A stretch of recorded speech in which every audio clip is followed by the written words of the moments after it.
Hello peeps, it's your boy Zeke, back again with another one, here to talk about the latest match with Real Madrid versus Osasuna, in which Madrid ended up winning 3-1, even though the first half ended up in a tie, but Madrid came back to score 2 goals and get the 3 points to go back on top temporarily. So the one thing I want to start off with today is the fact that yes, the 3-5-2 is still very raw, and I know we are not a club that is known to play this style of football or even use this style of formation, since the club's history has been filled with just attack-minded formations, tactics, and players. But as of now, the 3-5-2 is still very raw. I think Zidane is still trying to tweak some things out, trying to work it out with 3 CBs and 2 full-backs who like to bomb up the pitch 95% of every match.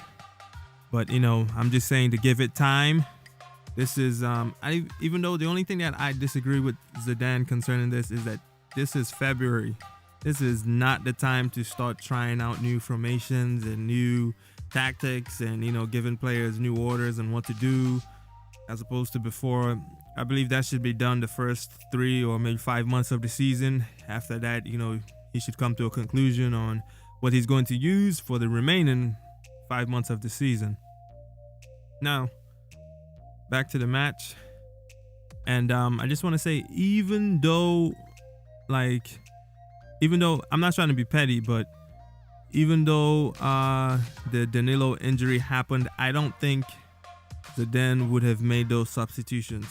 Or maybe he would have made them later on, or later than we would have all liked, seeing as we were at 1-1 trying to score, trying to get ahead, and Osasuna was stretching our 3-5-2 thin, and our players are still not fully accustomed to putting that formation into effect as how it's supposed to be, because right now it looks very disorganized. But we do have the right personnel, we do have the staff to make this formation work. I still believe we have the right players for this formation, and I can see why Zidane continues to insist on this 3-5-2 in hopes that it will click with the players, and our fullbacks will be protected from opposition wingers tearing them a new one, especially Marcelo. We all know his story.